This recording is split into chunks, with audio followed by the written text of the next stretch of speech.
Welcome back. The show's called Brand Equity and I'm Sonali Krishna.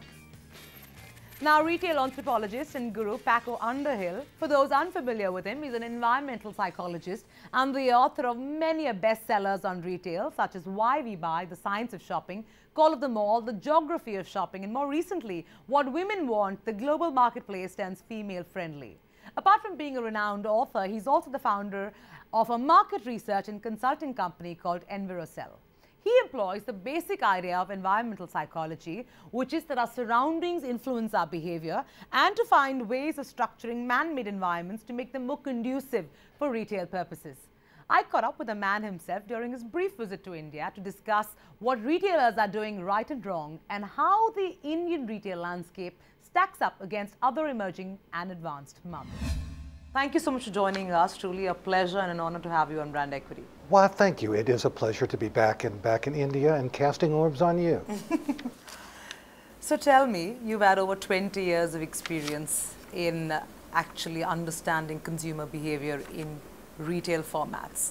How would you say that the consumer in the East has changed over the last decade or so? If I take a consumer in Mumbai, and a consumer in Rio, and a consumer in Chicago, at age 8, they have almost the same vocabulary of brands. At 22, they have an astonishing vocabulary of brands. And the difference is access to them. What we see in India and what we see in China is that the exposure to movies, access to an online world, the access to print and media has given people an appetite, often without the tangible experience of being able to see and process those brands. So we characterize people's brand appetites as voracious, but a little immature. And how has the recession changed the buying and consuming pattern in the West, and how has that changed in emerging markets or in the East, where it hasn't been as strong as it has been in the West? One of the challenges which marketers face is being able to communicate value. I think what we're seeing in much of the mature market is a recognition that I want fewer and better things. Okay. And I want much more control over the value of what I'm buying, which is why we see the increased use of a smartphone as a way of doing pre-shopping research. What is happening in the emerging market? First is that sense of convergence isn't as developed, and the penetration of the smartphone is nowhere near as great as it is in Japan or Korea. We also see that social dichotomy where success is often in the hands of younger people. If we look at the West, over 2/3 of discretionary income is in the hands of people who are 50 and over. Whereas if we go to new emerging markets, whether it's in Moscow or in Delhi, that there's a new class of people who have made money in the course of their own lifetimes before they hit age 40.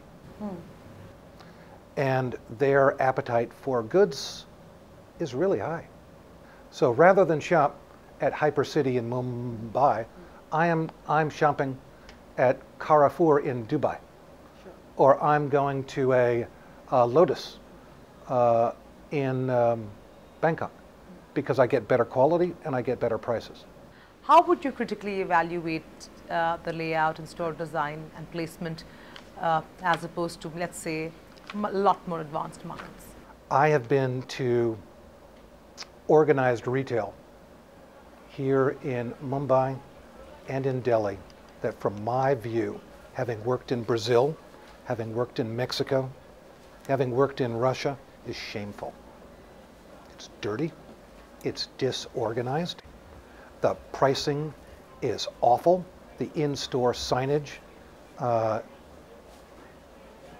isn't answerable to a culture where being a merchant has been part of the Indian trading DNA for thousands of years.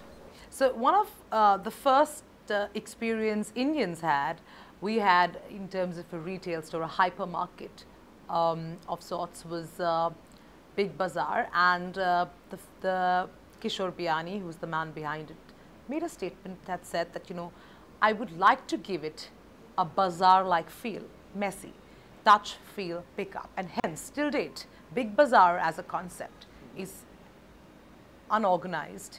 It's, you know, you touch, feel, throw. But he maintains his market-like, bazaar-like feel. Yeah, would you kind of agree with that statement? Because, you know, a lot of retailers who've come after that have much more organized stores, much more cleaner, neater, lots of space in the aisles. So, you know, one is a bit confused on what works. I think we have to recognize that there is generally an equation in people's heads, that the crowder and more chaotic the store is, the cheaper it is, and the more we are tickling discovery as a shopping mission. Sure. Okay. If I'm Big Bazaar, or I'm TJ Maxx, or I'm many discount store chains, I am appealing to one shopping mission, which is the one of discovery. It is a treasure hunt. And in that function here, it works really well. As we as a world move forward, and particularly the pressure is placed on your shoulders, which is working women, we're also very cognizant that we live in a world that's owned by men, designed by men, managed by men, and yet we expect women to participate in it. And therefore, we are asking the question, what makes it female friendly? I was recently in a bank in Bogota, Colombia, that decided as a retail bank it was going to be focused on affluent women. It had a branded smell, had branded sounds, it had branded tastes, meaning they handed out candies. Those smells and tastes were coordinated with the color of the bank. And that rather than go to a teller counter, you went to a very comfortable booth where you could make the transaction with the teller, put it into your pocketbook, and feel secure about what that transaction was. There's a Brazilian department store where there are floors of the store where only women are allowed. So if you see a blouse that you want to try on, you don't have to take it back to a dressing room. You can try it on right there. Thank you very much. Truly a pleasure to have you on the show. Thank you. And with that, we come to an end of this episode of Brand Equity. I truly hope you enjoyed the show and had as much fun watching it as we had putting it out for you. Do feel free to write into us at brandequity@etnow.tv, or alternatively text us at 58888 with your feedback. Please log on to our Facebook page, that's facebook.com/brandequity, and write to us on what you thought of our panel discussion, their views, and you can also react to the campaigns.